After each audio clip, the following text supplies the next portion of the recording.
Hello everyone, I am Gurudat, Assistant Professor in Indraprasth Law College. This is the fourth revision lecture of Public International Law, and in this lecture we will be discussing about recognition of states. By recognition of states, we mean the acknowledgement or acceptance by the members of international community that a new state has acquired international personality. Now, you must have heard that often new states come into picture. Like recently, Sudan was divided into South Sudan and Sudan. Similarly, a few years back, Congo was divided. In 1971, Pakistan was divided into Pakistan and Bangladesh. Before that, India was divided into Pakistan and India. So these things continuously happen in the world. So when new state come into picture, that has to be recognized by other states. New diplomatic relationships has to be established with that new state. Now the process of recognizing these states, these new states, is known as recognition. There are certain essential requirements which a new state has to fulfill to be recognized by other states. These four essential requirements were first given in Montevideo Conference, which was held in 1973. According to Montevideo Conference, the four essential requirements are that the state must have a politically organized community. That means it must have citizens of that particular state.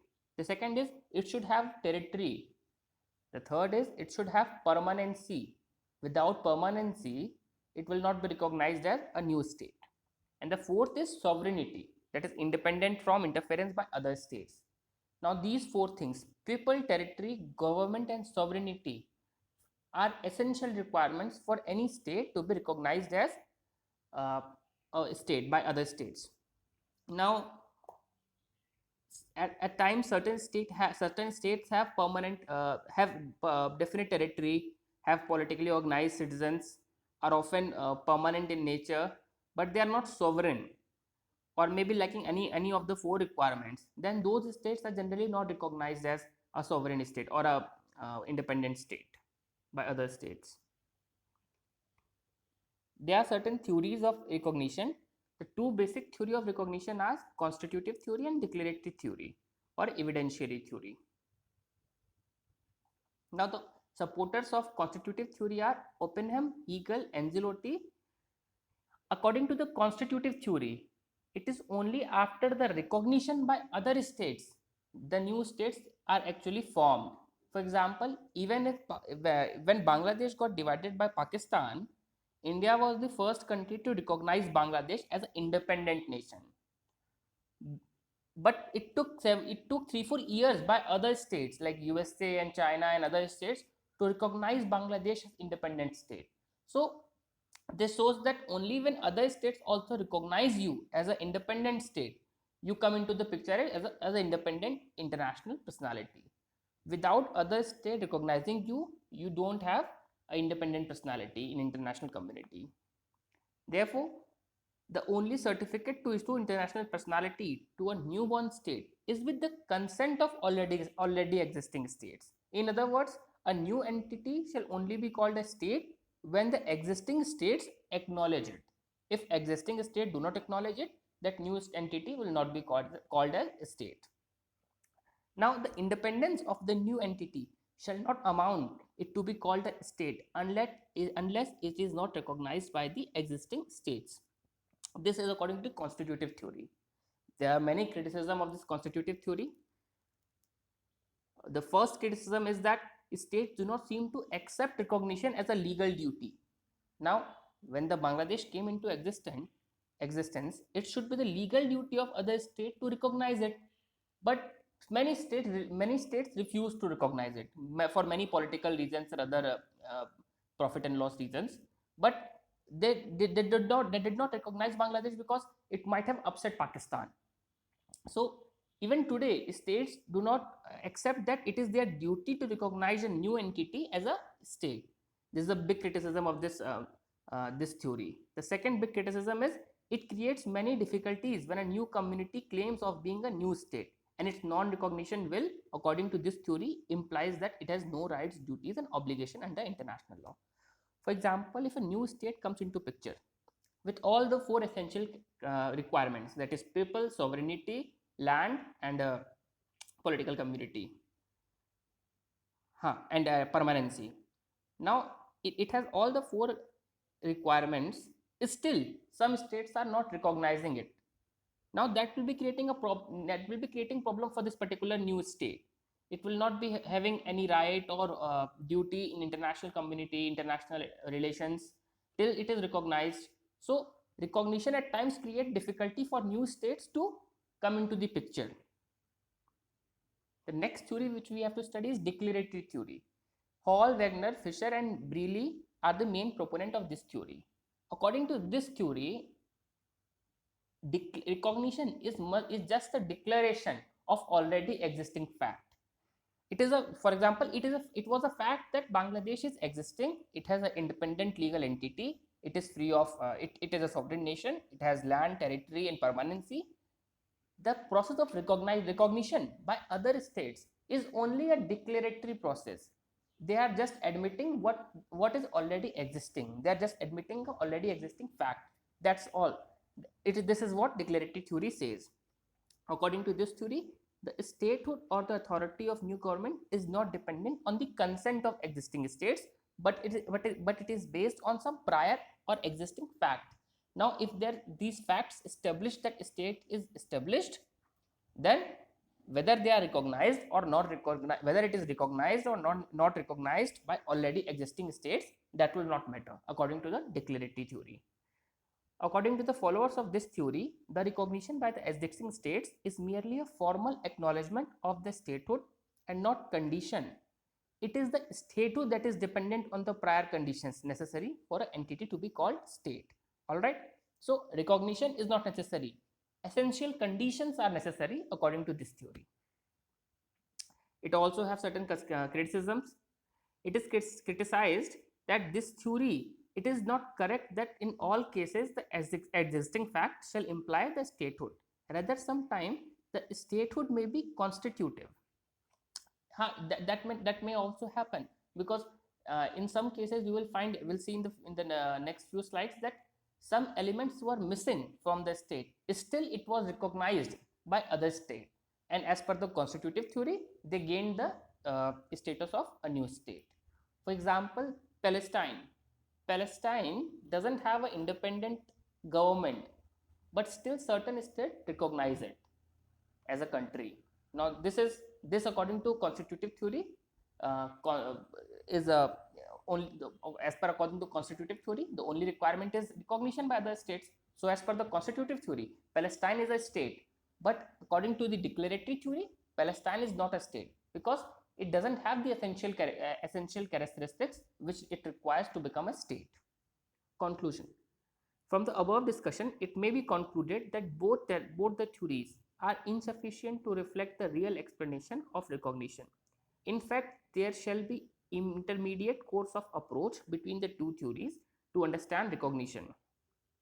Briefly speaking, the definition of recognition depends upon the mode, scope, and nature of each case. In other words, recognition may be sometimes constituting or sometimes declaratory. Exactly. At times it may be constitutive, at times it may be declaratory.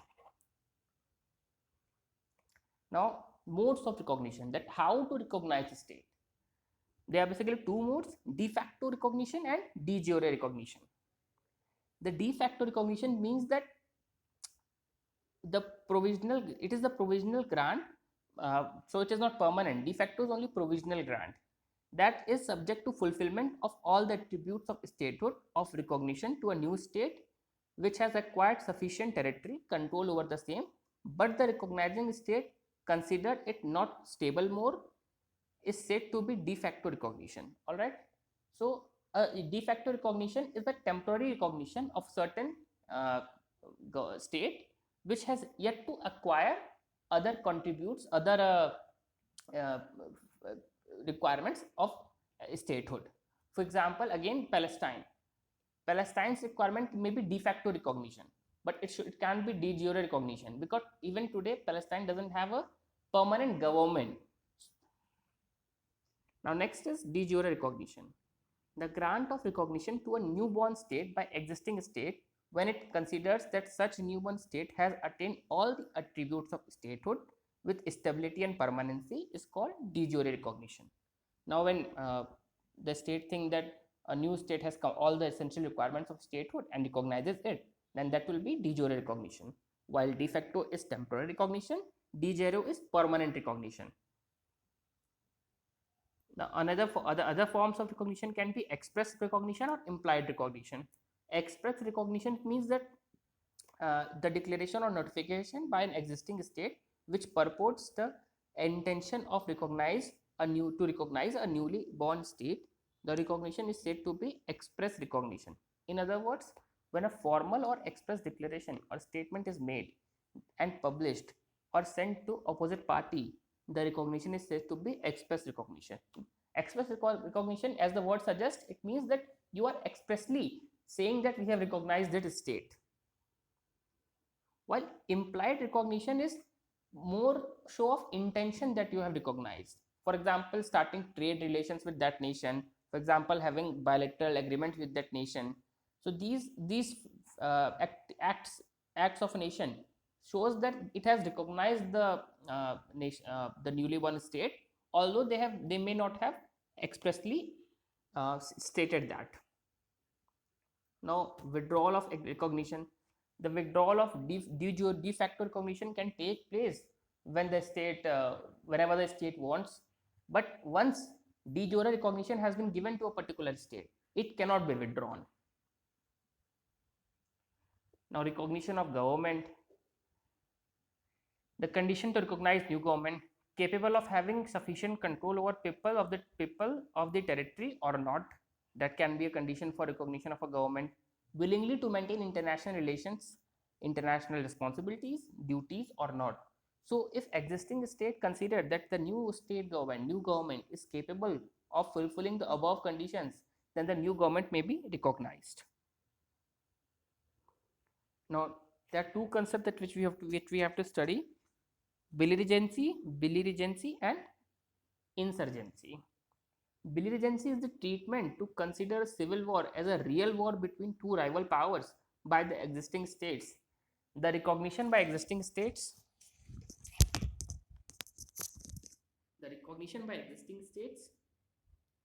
of the rebels in the case of civil war in a belligerent state is said to be recognition of belligerency.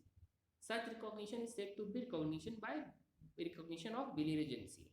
Conditions by the movement of rebels to be recognized by other states, that the movement shall be of general character. The rebels shall have possession of substantial part of the national territory, that they are giving respect and bind themselves for the warfare laws and other international duties, that they have proper force. If these basic requirements are not fulfilled by the rebel government or the rebel party, then that will not be recognized as belligerency. Now next is insurgency. The recognition of existing states, the de facto authority over a large territory of the rebels is said to be insurgency. In case of insurgency, the rebels or the insurgents occupy a large part of parent government, and if they are capable to control that occupied part, then the existing states may recognize it. Conditions: the first is that the insurgents occupy a considerable parent state's territory. Okay. Then the second is they should have support of majority of citizens from parent state. Now the third is they are acting under a proper command. Then the fourth is they have good control over the occupied territory. The recognition of insurgency is the first step towards diplomatic relation of their government. For example, if you might be remembering LITTE, the association of that liberation of Tamil Tiger Elam, that has a considerable control over the probably eastern part of Sri Lanka, which was hit badly by the tsunami. So this eastern part of Sri Lanka, they were often recognized as insurgent by many states. Although Sri Lanka was still a nation, but the eastern part of Sri Lanka, LITTE was having the fact was that LITTE was having complete control. It was running its own government, it was having its own militia, it was having proper command, it was having support of majority of citizens in East Sri Lanka. So these conditions fulfilled the basic requirement of insurgent government, and certain countries of started developing a relationship with that insurgent government, that is Lite government. Although after tsunami it got completely destroyed, but it was for few years a proper insurgent government. Thank you.